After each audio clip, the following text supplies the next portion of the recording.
ये वाला art work मैंने कल ही कंप्लीट किया है, जिससे मैं ज़्यादा से ज़्यादा रियलिस्टिक बनाना चाहता था और काफ़ी हद तक मैं इसमें कामयाब भी हुआ हूँ। और ये वीडियो बिल्कुल आपके सामने है। अगर आप सीखना चाहते हैं कि किस तरह से रियलिस्टिक लिप्स बनाए जाते हैं तो आप इस वीडियो को कंटिन्यू कर सकते हो, वरना आप जा सकते हो, क्योंकि शायद आपके लिए इस वीडियो में कुछ नहीं होगा। तो इसके लिए जो मैंने सब चीज़ें यूज़ की है, ब्रिक टेक्निक, सब भी मैं आपको इसमें बताऊंगा। तो पहले ये अलग अलग शेड हैं जो कि पेंसिल के हैं, जो मैंने ड्रॉ किए हैं, जिसमें आप देख सकते हो HB की pencil, 2B, 4B, 10B, 8B और 6B की पेंसिल है। और इसी ग्रेड की मदद से हम जो इसके स्केच का जो पहला पोर्शन है 1 बाय 1 वो हम ड्रॉ करेंगे। तो पहले मैं इसमें फर्स्ट आउटलाइनिंग ड्रॉ करेंगे, जो कि मेरी जो आउटलाइन ड्रॉ करने की टेक्निक है वो मैं फ्री हैंड ही इस्तेमाल करता हूँ, क्योंकि शायद प्रैक्टिस की वजह से मैं आउटलाइनिंग काफ़ी आसानी से ड्रॉ कर लेता हूँ। आपको अगर आउटलाइनिंग और अच्छे तरीके से सीखनी है तो मैंने अपनी पहली वीडियो बनाई थी, जिसका लिंक डिस्क्रिप्शन में है, कि आउटलाइन कैसे बनानी है। तो ये फ्री आउटलाइनिंग मैं जो ड्रॉ कर रहा हूँ वो मैं हल्की हल्की डिटेल्स को ध्यान में रखना है। पहले ऊपर वाला पोर्शन हम ड्रॉ कर लेंगे और उसके बाद हर एक चीज़ को आपस में जोड़ते चले जाएंगे। कभी भी आपको अगर स्केच बनाना है तो आपको पूरे जो भी है आपका ये जो पूरा लिप्स है उसे देखने की ज़रूरत नहीं होती। आपको स्टार्टिंग देखनी है, स्टार्टिंग कहाँ से करनी है और एंड कहाँ से करनी है, कहाँ से आप इजी तरीके से स्टार्ट कर पाओगे। मैंने ऊपर वाले हिस्से से शुरू किया और पहले हम ऊपर वाला लिप्स हम ड्रॉ कर लेंगे, उसके बाद नीचे वाला ड्रॉ करेंगे। और काफ़ी मेरे लिए तो ये ठीक है। आप अगर आपको पहली बार आप ड्रॉ करोगे तो आपकी सही आउटलाइन नहीं बनेगी, दूसरी बार करोगे तो आपकी थोड़ा थोड़ा सुधार होता जाएगा। अगर आप 7-8 बार ऐसा करोगे तो आप देखोगे कि 7 या 8 बार के बाद आपकी जो आउटलाइन है वो काफ़ी अच्छी बन चुकी है। आपको हर रोज़ ऐसा ही करना होगा।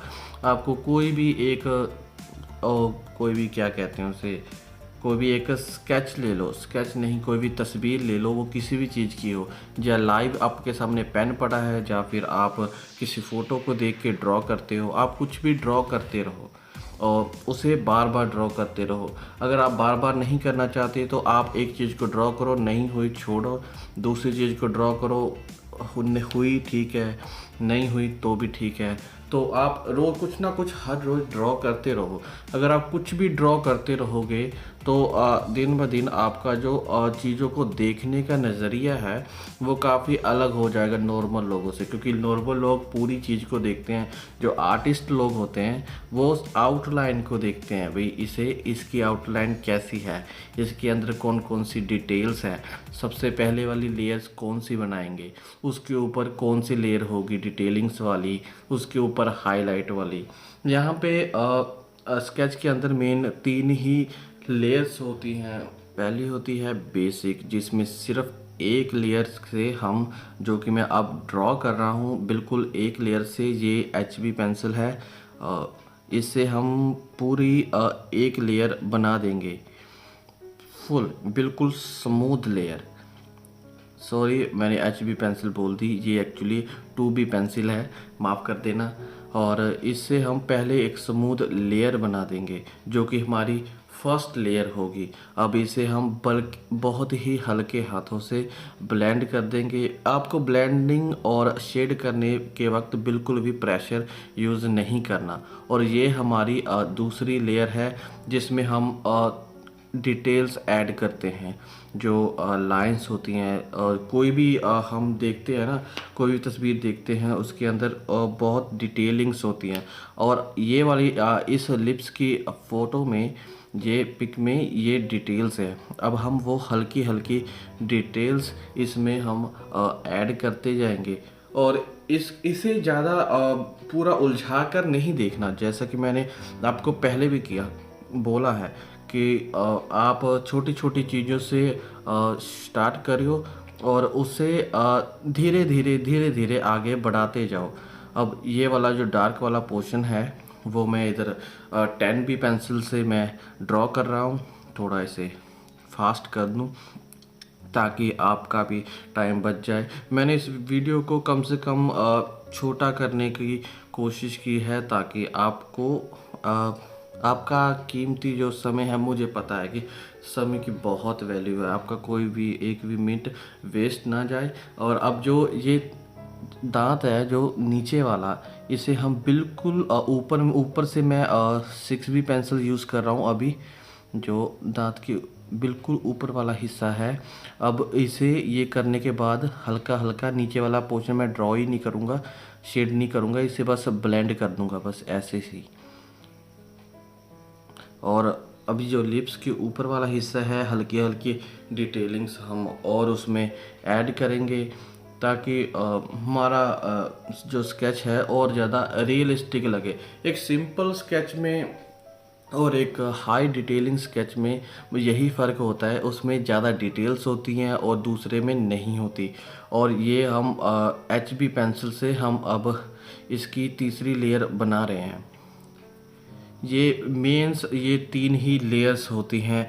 उसके बाद जो चौथी लेयर बनाई जाती है वो अगर आप ज़्यादा रियलिस्टिक बनाना चाहते हैं तो इसे चौथी लेयर हाईलाइट की होती है, जिसके जो कि हम अभी थोड़ी थोड़ी जो पहले वाली जो हमने सेकंड लेयर बनाई थी उसे हम थोड़ा सा और डार्क कर देंगे। ये हमारी चौथी लेयर होगी।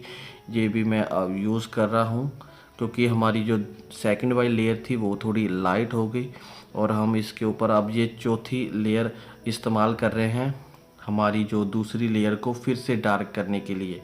और अब हम बिल्कुल उसी तरीके से इधर भी ड्रॉ कर लेंगे। मैंने आपको 3 लेयर बताई थी, पर जब पिछले सेकंड लेयर थोड़ी सी हल्की दिखने लगे तो चौथी लेयर से उन हल्की लेयर्स को थोड़ा सा डार्क कर दो। वो कभी कभार उसकी ज़रूरत पड़ती है, कभी कभार नहीं भी पड़ती। अब ये सब करने के बाद इसके बाद चौथी लेयर्स आती हैं वो हाईलाइट की होती है, वो मैं आपको आगे दिखाता हूँ। ये जो चौथी लेयर है ये हाईलाइट के लिए होती है। वो पेंसिल का जो काम था वो 3 लेयर तक ही होता है, उसकी जो चौथी लेयर होती है वो मैंने दिखाया था। जब सेकंड लेयर थोड़ी लाइट होने लगे तो चौथी लेयर को यूज़ किया जाता है थोड़ा सा डार्क करने के लिए।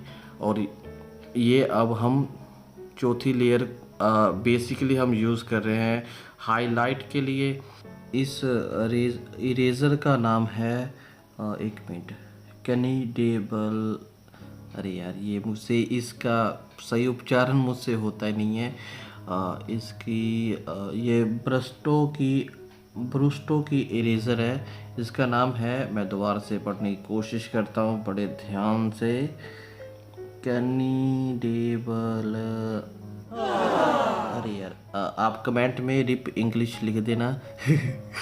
और ये मैं HB की पेंसिल यूज़ कर रहा हूँ और इसे अब हम बड़े हल्के हाथों से ब्लेंड कर देंगे। और फिर से हम ट्राई करते हैं उसका नाम पढ़ने के लिए, कैनिडेबल आर्ट इरेज़र, कैनिडेबल बली। क्या लिखा है भाई, मुझसे पढ़ा ही नहीं जा रहा भाई, छोड़ यार, सही उच्चारण मुझसे हो ही नहीं पाएगा। और ये जो अब मैं 6B पेंसिल यूज़ कर रहा हूँ, जो नीचे वाला लिप्स है उसमें थोड़ी थोड़ी डिटेलिंग्स के लिए। और ये सेकंड लेयर है मेरी, मैंने आपको समझाया था आप लेयर्स बाय लेयर्स को याद ज़रूर रखना। First layer smooth, second detailing वाली और थर्ड लेयर उसके ऊपर चलाई जाती है, ठीक है। अगर चौथी लेयर आपको कौन सी यूज़ करनी है ये आप ध्यान रखना। आप अगर सेकंड लेयर लाइट हो गई तो आप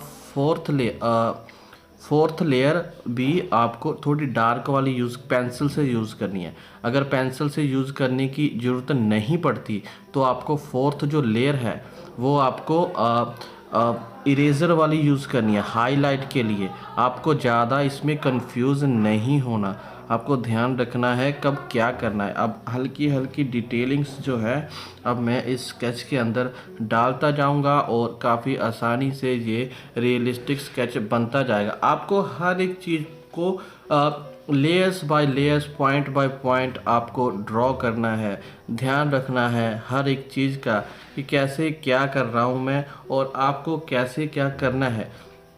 जैसे कि होठ का नीचे वाला पोर्शन है उसे थोड़ा डार्क करना है। आप हर एक जो पिक होती है उसे आप ब्लैक एंड वाइट करके कर लिया करो, उससे आपको ड्रॉ करने में आसानी होती है।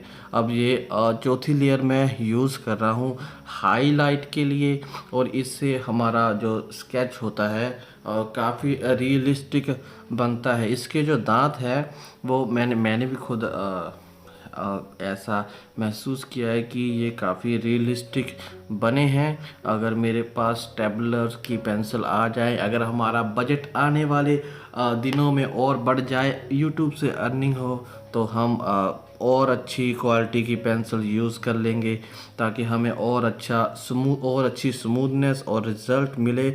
और ये मैकेनिकल इरेज़र है जिसे मैं हाईलाइट के लिए यूज़ कर रहा हूँ। और मुझे एक पेंसिल इरेज़र भी चाहिए थी, शायद हमारा बजट बढ़े तो मैं वो भी ले आऊँ जिससे काफ़ी अच्छी हाईलाइट होती है। और एक जेल पेन भी होता है, मेरे पास वो भी नहीं था। जैसा कि मैंने आपको बताया बजट की दिक्कत है भाई। तो उम्मीद है आपको ये मेरी जो चीज़ें हैं ये आपको शायद समझ में आई होगी। और अब मैं इसे स्किप करके आपको दिखाता हूँ कि इसका किस तरह का रिज़ल्ट आया है। वो आपके सामने है, जो हमारी जो पिक है उससे देख के। और ये मैंने स्केच आपके लिए सामने तैयार कर दिया है। अगर आपको मेरी ये वीडियो में कुछ भी आपको नॉलेज वाली चीज़ पता चली हो तो प्लीज़ मेरे इस चैनल को लाइक सब्सक्राइब ज़रूर करना ताकि मैं और मोटिवेट होता रहूं, मेरा चैनल भी ग्रो करे और मैं आपको भी ऐसी नॉलेज देता रहूं। तो इसी के साथ ही मैं आपको कहना चाहूँगा थैंक यू। आप ऐसे ही मेरी वीडियोस को देखते रहो, लाइक सब्सक्राइब करते रहो। मेरी हिंदी भी ज़्यादा अच्छी नहीं है और इंग्लिश का तो बेड़ा गर्क है, तो उन चीज़ों को सभी चीज़ों को इग्नोर करते हुए आप थैंक यू।